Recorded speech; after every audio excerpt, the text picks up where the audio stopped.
Welcome star plus academy. मैं कुलदीप कश्यप आज आप लोगों के लिए एक मैथ का बहुत इंपॉर्टेंट चैप्टर जिसका नाम होगा चक्रवृद्धि ब्याज यानी कंपाउंड इंटरेस्ट, और इसके बारे में हम बात करेंगे। बेसिकली जो भी होगा पैटर्न मेन उस पर डिस्कशन करते हैं। आइए डायरेक्ट बात करें इस पर। चक्रवृद्धि ब्याज, तो इसमें इस चैप्टर को पढ़ने से पहले हम आपको 4-5 चीज़ें बता रहे हैं, उनको पहले बहुत अच्छे तरीके से नोट कर लीजिएगा।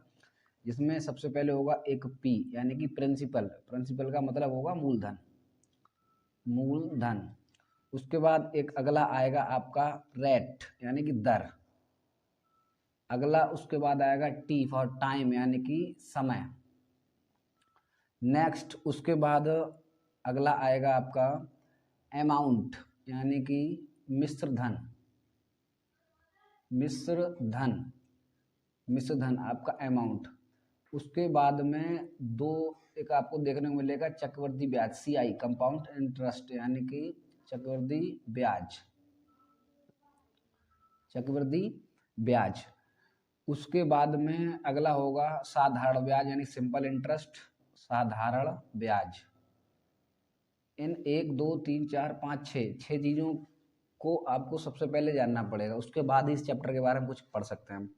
देखो प्रिंसिपल की अगर हम बात करें तो ये मूलधन, ये वो मूलधन है यानी कि प्रिंसिपल, ये उसको मूलधन कहा जाता है जो भी पैसा हम लोग किसी दूसरे व्यक्ति को उधार देते हैं, अपना मूल पैसा, वो आपका मूलधन कहलाता है।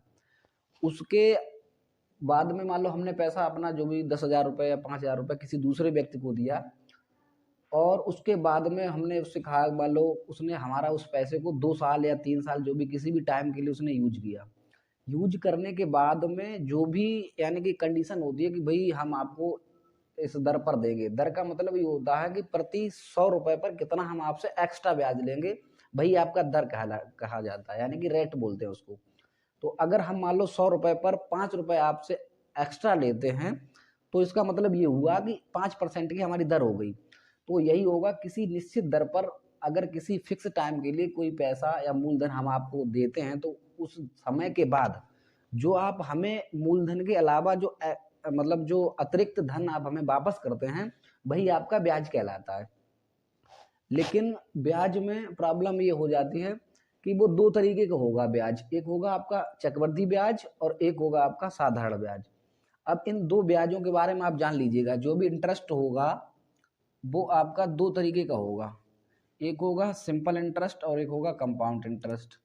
सिंपल इंटरेस्ट ये वो ब्याज है, इस पर ध्यान रखना, ये जो मिलता है ये डायरेक्ट हमेशा प्रिंसिपल पर ही दिया जाता है, यानी मूलधन पर, चाहे वो 1 साल का हो, चाहे 2 साल का हो, चाहे 10 साल का हो। जो 1 साल में मिलेगा ब्याज वही आपको 10 साल तक उतना ही मिलता रहेगा, हर वर्ष बराबर ही रहेगा। इसमें क्या होता है कि जैसे किसी व्यक्ति को मान लो हमने, जैसे एक देख लो, 100 रुपये किसी व्यक्ति को दिए और अगले वर्ष में मान लो वो हमारे 120 रुपये हो गए, तो 120 रुपये जो हुए उसमें ब्याज केवल हमारा 20 रुपये का है, और ये ब्याज 20 का है। तो इसका मतलब ये हुआ कि अब हमें हर वर्ष जो है 20-20 रुपये ही ब्याज मिला करेगा, और अगर 20 से 20 रुपये हर वर्ष मिलता है वही आपका साधारण ब्याज कहलाता है।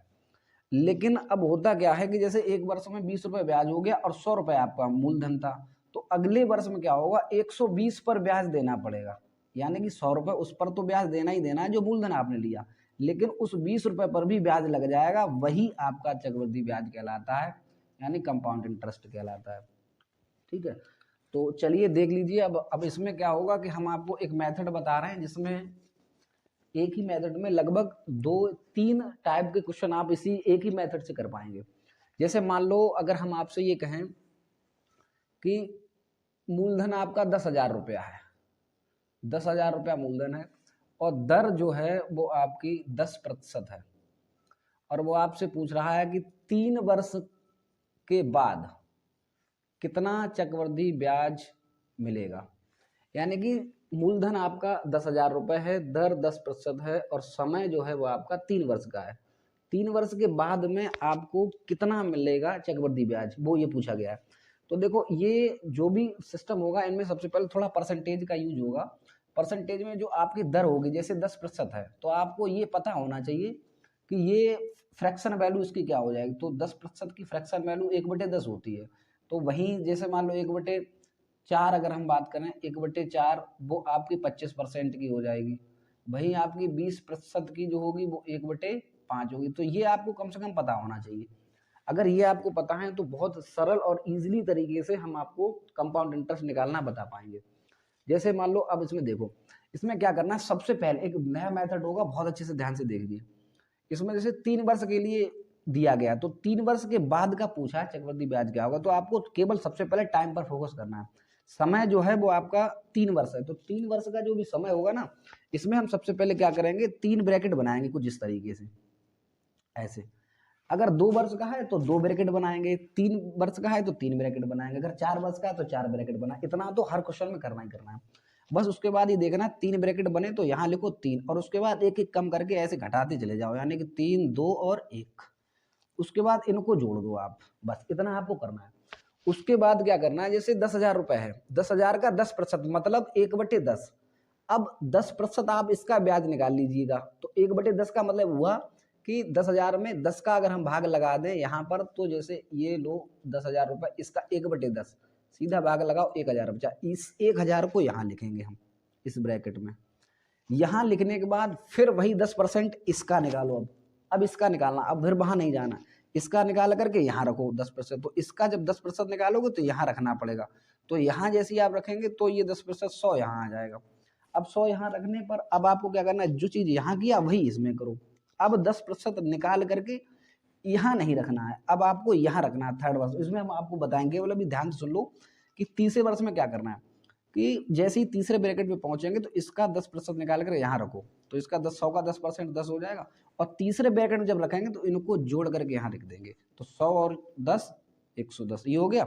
उसके बाद में बस कुछ नहीं, और आपका आंसर आ चुका है। कैसे आंसर आ चुका देख लीजिएगा, इनको बस जोड़ना है आपको। देखो 3,000 तो ये हो गया, प्लस 200 ये हो गया, और प्लस 110 ये हो गया। 3,000 और 200 3200 और एक 3310, ये आपका कंपाउंड इंटरेस्ट रहा आंसर। कुछ क्लियर हुआ? अब इसमें से कुछ नहीं करना है, बस आपको यही प्रॉब्लम करना है, इसको जो भी समस्याएं हैं वो इस तरीके से करना है। लेकिन इसमें ये ध्यान रखना, ये जो मेथड है हर 2 वर्ष के बाद इसमें नहीं रखना है, इसका 10% या जो भी दर हो उसका निकाल कर यहाँ रखने के बाद इसमें जोड़ना है। अब जैसे मान लो अगर ये 2 ही वर्ष का होता तो आपको ये भी नहीं करना पड़ता, जैसे मान लो ये हटा दो। अब अगर 2 वर्ष का होता तो मैं यहाँ 2 ब्रैकेट बनाता, ऐसे 2 यहाँ लिखता, 1 यहाँ, प्लस का आपस में निशान लगा देता। इसका 10% निकाल करके यहाँ ये आपका 1,000 हो जाता। 1,000 होने के बाद फिर इसका 10% निकाल कर यहाँ 100 रख देता डायरेक्ट दूसरे वर्ष में।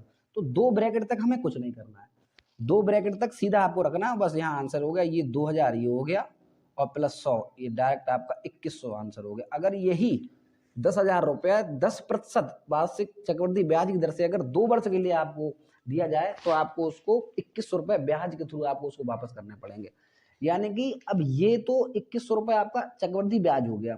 अब इसमें हमने आपको प्रिंसिपल बता दिया, आर बता दिया, टाइम बता दिया, अब मिश्रधन रह गया। मिश्रधन क्या होता है, ध्यान से सुनना, हमने जो पैसा लिया वो और जो ब्याज है ये दोनों मिक्स करके हम किसी व्यक्ति को जो वापस करते हैं वही आपका अमाउंट कहलाता है। तो अगर हमने 10,000 रुपये लिए, 2,100 रुपये आपके ब्याज हो गए, तो हमें उसको कितना रुपये लौटाना है, 10,200 मतलब 12,100 रुपये उसको वापस करना है, और यही आपका अमाउंट कहलाएगा। अमाउंट कुछ और नहीं, बेसिकली वही होता है प्रिंसिपल में प्लस सीआई या इंटरेस्ट जो भी है, आप उस इंटरेस्ट को जोड़ दो प्रिंसिपल में, आपका अमाउंट बन जाता है। तो एक ये मेथड आपको करना। अब ये चाहे 1 वर्ष का हो, चाहे 2 वर्ष का हो, चाहे 10 वर्ष, कितने भी वर्ष का हो। मान लो अब हम इसको आपको बहुत अच्छे समझाने की कोशिश कर रहे हैं। देखो यहीं पर मान लो ये 10,000 रुपया है, 10,000, ये इसको हटा दो, ये 10,000 रुपये है, दर है 10%। टाइम अब हम आपको 4 वर्ष का दे रहे हैं, 4 वर्ष। अब क्या करना है, कुछ नहीं करना है, वही करना है आपको, 4 ब्रैकेट बनाने, 1 2 3 और एक इधर बना लो 4, 1 2 3 4 ब्रैकेट बना लो। इन 4 ब्रैकेट में सबसे पहले 4 यहाँ, फिर हमने आपको यहाँ बताया था 3 यहाँ, 2 यहाँ, 1 यहाँ, घटाते चले जाओ एक, और आपस में इनको जोड़ दो, बस खत्म। अब करना क्या है, देखो फटाफट 10% इसका निकालो, तो 1,000 अभी आपने निकाला था। अब इसका 10% निकालो, यहाँ 100 आपने निकाला था। इसका 10% मैंने क्या बताया था, 2 डिब्बे के बाद जो 2 ब्रैकेट होंगे इनके बाद आपको यहाँ ऐसे कंप्लीट करके फिर यहाँ रखना है, फिर यहाँ निकाल के यहाँ रख के फिर यहाँ रखना है फाइनल में, 2 के बाद, 2 तक कुछ नहीं करना है। तो अब इसका 10% निकालेंगे तो 10 यहाँ आएगा, तो यहाँ जब 10 आएगा तो ये 110 हो जाएगा। अब इसका जब 10% निकालो तो 11 आएगा, अब 11 इसमें जोड़ोगे तो ये हो जाएगा 121। बस खत्म, आपका आंसर आ गया। इन सबको जोड़ लो। कैसे? 4000 रुपये ये हो गया, 300 ये हो गया, 11 दूनी 22, 220 ये हो गया, और 121 ये हो गया। फटाफट जोड़ दो। 4300 और ये आपका हो गया 4520 और प्लस 121, यानी कि ये हो गया 4641 रुपये। 41 हुआ जी हाँ, 41 हो गया। 4641 रुपये आपका ये 4 वर्ष का चक्रवृद्धि ब्याज हो गया। केवल आपको इस डब्बे की तरफ ध्यान रखना, जितने भी वर्ष का दिया हो आपको, फॉर्मूले के चक्कर मत पड़ना। 2 वर्ष का हो, 3 का हो, 4 का हो, 5 का हो, 6 का, जितने भी वर्ष का हो, आप फटाफट डब्बे बनाइए और आराम से उसका परसेंटेज उसी में निकाल के रख दीजिए, फाइनल आपको जोड़ दीजिए। तो ये सिर्फ कंपाउंड इंटरेस्ट निकालने का एक फॉर्मूला है इससे, और मैं इसी एक ही फॉर्मूलों में 3 क्वेश्चन कराऊंगा आपको। देखो सबसे पहले तो ये आपका कंप्लीट हो गया, ठीक, इसको हटा दो। अब देखो ध्यान सुनना, अब इसमें क्या है कि जैसे मैंने ये यहाँ डब्बे बनाए थे, मान लो ये 3 का, जैसे मान लो 3 वर्ष का निकाला तो 1000 यहाँ रखा था और यहाँ 100 रखा था, और उसके बाद तीसरे वर्ष में हमने 10 इसमें से निकाल के 110 यहाँ रखा था और इसको जोड़ा था इन सबको। अब ध्यान सुनो, अगर हम यहाँ से लेकर के यहाँ तक सब कुछ जोड़ देते हैं तो ये हमारा कंपाउंड इंटरेस्ट यानी कि चक्रवृद्धि ब्याज बन जाएगा। कहाँ से? यहाँ से लेकर के यहाँ तक। पहला एक ही फॉर्मूले में एक क्वेश्चन तो ये बन गया, अगर आपसे कंपाउंड इंटरेस्ट पूछता है तो। अब देखो अगर मैं इसको पार्ट को अलग कर दूं तो यहाँ से इधर वाला ये कुछ और नहीं है बल्कि ये साधारण ब्याज है। अगर आपसे इसी क्वेश्चन में साधारण ब्याज भी पूछ ले तो आपको इसके उधर वाला काउंट नहीं करना है, केवल ये काउंट कर लेना है, यानी कि 1000 का गुणा 3 में सीधा 3000 जो आपका मिलेगा वो केवल और केवल 10,000 पर 3 वर्ष के लिए जो भी टाइम दिया जाएगा 3 वर्ष के लिए उसका साधारण ब्याज आ जाएगा 3000 रुपये। क्लियर है ना? अब उसके बाद देखो एक क्वेश्चन ये हो गया कि पूरा जोड़ लो तो कंपाउंड इंटरेस्ट मिल जाएगा। दूसरा क्वेश्चन इतना पार्ट अलग कर दो पहले ब्रैकेट वाला तो वो साधारण ब्याज हो गया। अब देखो तीसरा क्वेश्चन कौन सा? पहला ये, दूसरा ये होगा। अब थर्ड टाइप का क्वेश्चन कौन सा? इसी फॉर्मूले से। इसमें ये बन जाता है कि जैसे कभी आपने क्वेश्चन सुना होगा कि 2 वर्ष का इस दर से चक्रवृद्धि ब्याज और साधारण ब्याज का अंतर इतना इतना है, तब आप कैसे करेंगे? कोई प्रॉब्लम नहीं, तब भी आपको यही फॉर्मूला अप्लाई करना है। कैसे? ध्यान से सुनो। इसमें आपको क्या करना है, देखो अगर ये पूरा चक्रवृद्धि ब्याज है, इतना साधारण ब्याज है, और इस पूरे में से इतना मैं हटा दूं तो ये चक्रवृद्धि ब्याज और साधारण ब्याज का इधर वाला अंतर है तो बचा। क्लियर है ना? अगर फिर समझो अगर नहीं क्लियर हुआ तो, जैसे यहां से यहां तक लेकर के पूरा हम जोड़ते हैं तो चक्रवृद्धि ब्याज मिलता है। अगर हम केवल इतना हटा दें तो ये आपको मैं पहले ही बता चुका हूँ, ये सिंपल इंटरेस्ट है यानी कि साधारण ब्याज। इस पूरे वाले में से इतना साधारण ब्याज हटा दूं तो फिर साधारण ब्याज कंपाउंड इंटरेस्ट और सिंपल इंटरेस्ट का अंतर ही तो आ गया इतना पार्ट, और उसमें ये अंतर ही दिया होगा तो आपको ये यूनिट काउंट करना है, और जैसे ये यूनिट काउंट करके जो भी अंतर दिया उसके सामने कर देना, आपका आंसर आएगा।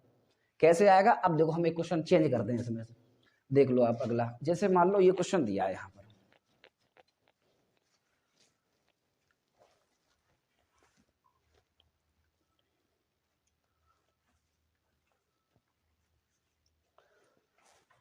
जैसे मान लो दर आपकी दे दी है 10% पर एनम। ये भी ध्यान रखना वार्षिक ही होती है जो भी फिलहाल जहां तक भी होगी। उसके बाद अगर हम बात करें, मान लो टाइम जो भी है वो 3 वर्ष का है, 3 वर्ष का। अगला सीआई और एसआई का जो अंतर दिया है वो 620 रुपया दिया है, ओके। और आपसे पूछा है प्रिंसिपल क्या होगा। देखो ऐसे क्वेश्चन बहुत हो गए, मैं यहाँ शॉर्ट में ही समझा दे रहा हूँ, बाद बाकी आप अपना बुक देख लें उसमें से देखा। वैसे क्वेश्चन मैं आपको बता दूं किस तरीके से पूछेगा। क्वेश्चन जो होगा वो इस तरीके से पूछेगा कि वह धनराशि बताइए या वह मूलधन बताइए जो 8% पर एनम, यानी 10 मतलब 10% है, 10% वार्षिक ब्याज की दर से 3 वर्ष के अंत में साधारण ब्याज और चक्रवृद्धि ब्याज का अंतर 620 देती है। या आपको इसी तरीके से क्वेश्चन मिलेगा आपको कि वह धनराशि कौन सी होगी जो 3 वर्ष पे उठाई गई और 10% वार्षिक ब्याज की दर से उनमें चक्रवृद्धि ब्याज और साधारण ब्याज का अंतर 620 है। ऐसे क्वेश्चन आपको कैसे अंतर वाले, चाहे 2-3 वर्ष का हो, चाहे 4 वर्ष का हो, चाहे 2 वर्ष का हो, कितने भी वर्ष का हो, आपको फॉर्मूला नहीं डरना है। इसके 2-3 फॉर्मूले चलते हैं, बहुत ज्यादा हर जगह ही पढ़ाए जाते हैं, लेकिन आप विचार करो हमें क्या करना है। देखो 3 वर्ष का है, सबसे पहले आपको 3 डब्बे तो बनाने ही बनाने हैं। हमारा केवल एक ही मेथड कंपाउंड इंटरेस्ट को लगभग 70% खत्म कर देता है। कोशिश ही करेंगे इसको समझ पाए। 3 वर्ष का है तो कोई बात नहीं, 3 यहाँ लिखो, 2 यहाँ लिखो, 1 यहाँ, ये तो पहले ही था रिवीजन जो हम पहले ही बता चुके हैं। ये आपस में आपको प्लस करना है। अब आपको ध्यान से सुनना करना क्या है। जैसे इससे पहले वाले हम यहाँ प्रिंसिपल दिया होता था, उसका दर के हिसाब से ब्याज निकाल के यहाँ रख लेते थे। यहाँ प्रिंसिपल ही नहीं है तो यहाँ रखेंगे क्या, केवल दर दी है। तब आपको क्या करना, ध्यान सुनना, जो दर दी है ना दर, वो दर आपको फ्रैक्शन में माननी। जैसे 10% है तो उसको फ्रैक्शन में बनाओ, 1/10 हो जाएगा। अब आपको करना क्या है, बहुत ध्यान से सुनना। अब आ जाओ वर्षों पर। जैसे 3 वर्ष का है, अगर ये 3 वर्ष का है तो इस जो नीचे हर है, जो दर का जो फ्रैक्शन रूप में जो नीचे रियल नंबर बना है, इस 3 वर्ष का है तो इसका क्यूब मानना है। 2 वर्ष का अगर है तो इसका स्क्वायर मानना है। 4 वर्ष का है तो इसका 4th टाइप मानना है, यानी कि उसी का उतने ही गुना मानना है। जैसे मतलब 3 वर्ष का तो इसका क्यूब कर दो, यानी कि 1000। आपको यहाँ मानना है कि P बराबर हमने यहाँ जो माना है वो 1000 माना है। मान लीजिएगा प्रिंसिपल 1000 है। अब आप तो क्या करना है, अगर 1000 प्रिंसिपल माना तो 1/10 के हिसाब से 10%, 1000 का 10% आप निकाल लीजिएगा, 100 आ जाएगा, यहाँ आप रख दें। ओके, फिर उसके बाद में 100 का 10% निकालिए यहाँ, तो 10 यहाँ तक आ ही जाएगा, इसमें भरना है। तो 2 ब्रैकेट तक तो आपको कुछ करना ही करना नहीं है, सेम वही करना है। इतना करने के बाद जैसे ही आप 3rd में पहुंचेंगे तो हमने आपको बताया है पहले इसका 10% निकाल के यहाँ रखेंगे, तो 10% इसका निकालेंगे तो 1 आएगा। अब हमने क्या बताया, इसमें ये जोड़कर यहाँ भरना है, तो 10 और 1 11, 3rd वाले में 11 भरना है। क्लियर है। अब ध्यान से सुनना, अगर मैं सबको जोड़ लेता हूँ तो चक्रवृद्धि ब्याज बनना है, इतना अगर मैं अलग इतना कर लेता हूँ तो साधारण ब्याज बनना है। लेकिन उसने क्या कहा है, 620 CI और SI का अंतर है। अब यही देख लो तुम्हारे में CI और SI का अंतर कितना आया, मतलब इस पार्ट को हमें करना ही नहीं है नोट, अंतर इतना ही करना है। तो इसमें देखो ये हुआ 20 और प्लस 11 ये, यानी कि टोटल हो गया आपका 31। आपका 31 आया अंतर, CI और SI का अंतर 31 आया, जबकि वहां कितना आया 620। तो बस 31 के बराबर रख दो 620, तो 1 यूनिट आप निकाल लो, 620/31 इतना आया 1 यूनिट। लेकिन आपने प्रिंसिपल कितना यूनिट माना, आपने माना 1000 यूनिट, तो डायरेक्ट 1 यूनिट की वैल्यू उतनी निकल आई, 1000 का इसमें गुणा कर दो सीधा, और बस अपना कुछ नहीं आंसर पाओ। 31 दूनी 62, 1 0, ये आपका सीधा आंसर आ गया 20,000। ये आपका रहा प्रिंसिपल, बस खत्म, कुछ नहीं है ना। तो इसमें आप अपना देख लीजिएगा, दूसरा क्वेश्चन ये हो गया इस तरीके। तो जितने भी क्वेश्चन आपको मिले 2 वर्ष 3 वर्ष, बस आपको रेट का उतना ये बस मेन पार्ट रहेगा, आपको ये समझना पड़ेगा। अगर ये समझ गए फिर कुछ नहीं है। और ये समझाने के लिए मैं 2 लाइनें बढ़ा रहा हूँ इतना ना, तो बाद बाकी तुम यहीं से कर सकते हो। अगर मान लो ये छोटी मोटी चीजें अगर आप करते हो, कैलकुलेशन पार्ट अगर आपका अच्छा है, फ्रैक्शन आप सही से याद कर पाते हैं, तो फिर इसके बाद ही सीधा आंसर ही आना है। ठीक है, तो 2 क्वेश्चन ये लगभग ही कंप्लीट हो गए, 3 टाइप के हो गए, सॉरी 3 तरीके के क्वेश्चन हो गए। अब देखो एक क्वेश्चन इसी फॉर्मूले से कौन लगता है, यानी कि इस फॉर्मूले से 4 क्वेश्चन लगने हैं। पहले कौन से लगने हैं, देखो ध्यान सुनना। देखो अभी तक होता क्या है कि इस फॉर्मूले में या जो भी क्वेश्चन आपसे पूछे जाएंगे वो ध्यान से सुनो। जैसे एक तो ये होगा कि आपको केवल दर देगा या टाइम देगा या सीधा जो भी पूछे कुछ भी देगा, लेकिन पूछेगा आपको सीधा 2 वर्ष का चक्रवृद्धि ब्याज या 3 वर्ष का चक्रवृद्धि ब्याज ये पूछेगा। लेकिन कभी कभी क्वेश्चन ऐसे आ जाते हैं कि उसमें ये नहीं पूछता 2 वर्ष का कितना, ये पूछता दूसरे वर्ष का चक्रवृद्धि ब्याज कितना है या तीसरे वर्ष का चक्रवृद्धि ब्याज कितना है। जैसे मान लो मैं इसी में आपको समझा दूं, एक क्वेश्चन यही ले लो, देखो ध्यान से सुनना। मान लीजिए हमने कहा प्रिंसिपल आपका 10,000 ले लो, कुछ भी ले लो, समझने के लिए हम आपको समझा रहे हैं। मेथड यही काम करेगा, नंबर कितना भी आप डिफिकल्ट ले लीजिएगा, लेकिन जो मेथड होगा वो चेंज नहीं होगा। अब देखो मान लो मैंने 10,000 रुपए ले लिया, दर आपका 10% हो गया, ओके। और मान लो हम आपसे ये कह रहे हैं कि इसमें तीसरे वर्ष का चक्रवृद्धि ब्याज बताना, केवल तीसरे वर्ष का, यानी कि आपसे पूछा गया है चक्रवृद्धि ब्याज, वो भी कौन सा, तीसरे वर्ष का, यानी कि 3rd ईयर का केवल CI चाहिए आपसे। अब ध्यान से सुनना, तीसरे वर्ष का CI और 3 वर्षों के CI में अंतर होगा बहुत ज्यादा। कैसे, ध्यान सुनना। अभी हमने इसका निकाला था, जैसे 3 वर्ष का है तो 3 डब्बे बनने ही बनने हैं, फटाफट बना लो। 3 यहाँ रखो, 2 यहाँ रखो, 1 यहाँ रखो, प्लस प्लस ये निशान लगा दो। ओके, अब आपका करना है भाई, दर 10% है तो 1/10, तो 1/10 इसका निकालिए आप, 1000 आएगा, यहाँ रख लीजिएगा। इसका आएगा, यहाँ रख लीजिए 100, यानी कि अब इसका 10% निकालना है, ध्यान रखना। इसके बाद आपको पता होगा क्या बताया था, हमने कहा था इसके बाद आपको डायरेक्ट नहीं रखना है, इसके बाद 10% निकाल के यहाँ रखना है। तो इसका 10% 10 होगा, और बस इसमें ये जोड़ के यहाँ रख दीजिएगा, ये हो गया। अब अगर वो पूछता है कि 3 वर्ष का चक्रवृद्धि ब्याज कितना है, तो आपको सभी जोड़ना पड़ेगा, जैसा कि हम पहली बार आपको बता ही चुके हैं। लेकिन उसने अभी हमसे पूछा ही नहीं है, उसने हमसे ये पूछा है कि 3rd ईयर का ब्याज चाहिए हमें, यानी कि तीसरे वर्ष का ब्याज निकालना है। तो कभी भी तीसरे वर्ष का पूछे, दूसरे वर्ष का पूछे, तो इतना तो आपको करना ही करना है इसके अकॉर्डिंग। अब तीसरे वर्ष का चाहिए तो फिर देखो, ये आगे वाला जो मल्टीप्लाई ये सब हटा देना, ये 1 2 3 जो भी दिया हो, 3 वर्ष का हो, 4 वर्ष को, आगे वाला हटा देना, और बस ये ब्रैकेट वाले जोड़ लेने हैं, यानी 1000 ये, 100 ये, और 1100 ये, टोटल 1000, 1100, और ये हुआ 1210 रुपए, बस खत्म। ये 3rd ईयर का हो गया, ओनली 3rd ईयर का, 3 वर्ष का नहीं है। 3 वर्ष का होता तो हमें ये पूरा काउंट करना पड़ता, लेकिन उसने हमसे पूछा था 3rd ईयर का। अब इसी क्वेश्चन में मान लो, अब हम थोड़ा और आपको बढ़ा दें, जैसे मान लो अब वो ये कह रहा है कि अब हमें चौथे वर्ष का चाहिए, 4th ईयर का निकालना है, ठीक है। 4th ईयर का हमें चाहिए केवल कंपाउंड इंटरेस्ट, यानी कि चक्रवृद्धि ब्याज। तो अब इसमें हम क्या करेंगे, इसमें ध्यान से सुन लो। देखो, अगर 4 वर्ष का चाहिए तो आपको 4 डब्बे बनाने, फटाफट बना लो। ये लो, 1 2 3 4 बन गए, और जैसे ही 4 बन गए तो आपको क्या करना है, 4 3 2 1। अब आप कहेंगे ये सब क्यों करते हो, जितने डब्बे बनते हैं वहीं से शुरू करना है, और एक एक कम करते हुए चले जाना है, प्लस का निशान लगा दो। ओके, अब देखो यही है अमाउंट, मतलब प्रिंसिपल यही है, दर वही है, तो 1/10, तो इसका 1/10 यहाँ रखोगे 1000, इसका फटाक से निकाल के यहाँ रख दो 100, बस 2 तक तो आपको ऐसा ही करना है। 2 के बाद जस्ट यहाँ रख के फिर करना, फिर यहाँ रख के फिर करना, कितना भी हो, ये ध्यान रखो, प्रत्येक 2 ब्रैकेट के बाद आपको यहाँ रख करके ही जोड़ कर यहाँ रखना है। आप गलती नहीं करना है कि डायरेक्ट जैसे मैं यहाँ करता हूँ तुरंत इसका 10% यहाँ की जगह यहाँ आप रख दें तो गलत हो जाएगा। इसका 10% निकालो, यहाँ रख दो, ये कितना हुआ 110, 110 हो गया। अब देखो क्या करना है, अब अगले बार में भी यही करना है, तो इसका 10% निकालो तो 11 हो जाएगा, और 11 अब आपको जोड़ के यहाँ लिखना है, तो ये 121 हो गया। क्लियर हुए। अब अगर मैं केवल आपसे पूछता हूं कि 4 वर्षों का चक्रवृद्धि ब्याज कितना है, तब आपको कुछ नहीं सुनना है, डायरेक्ट जोड़ दीजिएगा। कितना होगा, देखो 4000 ये हो गया, इतना 300 ये हो गया, 220 ये हो गया, और 121 ये हो गया।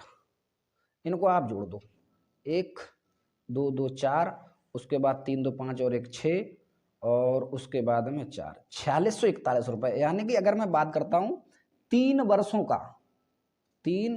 का सीआई, तो 3 वर्षों का जो सीआई होगा वो आपका 4641 रुपए आना ही आना है, ठीक। लेकिन हमने आपसे ये क्वेश्चन पूछा ही नहीं था, क्वेश्चन ये पूछा था कि 4th ईयर का केवल ब्याज कितना होगा, यानी कि चौथे वर्ष का। और अगर चौथे वर्ष की अगर हम बात करें तो मैंने आपको बहुत इजीली बताया, ये हटा देना, बस खत्म, हटा दो। अब आपको इसको जोड़ना, 1000 ये हुआ, 100 ये हो गया, 110 ये हो गया, और 121 ये हो गया, बस खत्म। इनको जोड़ दो, 1 ये हुआ 3, और ये हुआ 3, और ये हुआ 3, बस 1331 रुपए जो आपका आएगा ना, वो आएगा the compound interest of 4th year, यानी कि चौथे वर्ष का केवल और केवल चक्रवृद्धि ब्याज निकला, ना पहले का निकला, ना दूसरे का, ना तीसरे का। चौथे वर्ष में कितना मिलना है, वो आपको मिलना है 1331 रुपया। ओके, अब इसमें देखो, एक ही फॉर्मूले में 4 टाइप के क्वेश्चन आपको खत्म होते हैं। अंतर वाला वो भी खत्म हो गया, कंपाउंड इंटरेस्ट पूछता है वो भी खत्म हो गया, और चक्रवृद्धि ब्याज तो हुई गया फिलहाल। अगर साधारण ब्याज की बात करें तो वो भी खत्म हो गया। उसके बाद में अगर दूसरे वर्ष, तीसरे वर्ष, चौथे वर्ष का जो भी आपसे पूछेगा वो आपको इस तरीके से करना है। ओके, लेकिन इसमें सबसे पहले जो भी मुख्य भूमिका रहेगी वो इस फ्रैक्शन की रहेगी। आपको अगर परसेंटेज का फ्रैक्शन नहीं पता तो नहीं कर पाओगे। तो सबसे पहले क्या करना है, आपको इस तरीके से परसेंटेज को फ्रैक्शन में बना लेना। अभी मान लो चलो ये सीधा परफेक्ट नंबर में था, कल को ये हो जाता, आप ये कहते सर 16 से 2/3% है, अब हम क्या करें, तो कोई दिक्कत नहीं, इसको बना लो 16 से 2/3%, भैया 1/6 होता है, तो 1/6। अब इसका मतलब हुआ, अगर 2 वर्ष का कह रहा है तो इसका स्क्वायर मान लेना आप, 3 वर्ष कह रहा है तो 3 इसका क्यूब मान लेना, फोर्थ का कह रहा है तो फोर्थ टाइम गुणा कर लेना, खत्म, कुछ नहीं है। मेथड यही रहेगा। कोई भी क्वेश्चन जैसे इन 4 तरीके के मिलते हैं तो आप लगाने की कोशिश करें, और उसके बाद जब ना लगे तो इस वीडियो को 2-3 बार जरूर देखें, रुक रुक करके देखें, जो आपको क्लियर हो जाएगा। और ये क्लियर है कि ये one of the best method है कंपाउंड इंटरेस्ट का, क्योंकि हमने भी कभी पढ़ा था, हमें भी कभी समझ में नहीं आया, लेकिन जब से हमने इस मेथड को सीखा है और जब से हमने इसको पढ़ाया है लोगों, तो उनमें सबसे ज़्यादा बहुत अच्छे से इस चीज़ को ये समझ पाए हैं। तो कोशिश यही कीजिएगा, इसको देख जरूर लें। चलिए ठीक है, तो दैट्स ऑल, आज की जो भी सेवा है वो आप समाप्त करते हैं, और उम्मीद है कि आपको ये वीडियो जरूर पसंद आई होगी। अगर पसंद आई हो तो लाइक और सब्सक्राइब जरूर कर लें। Okay, that's all.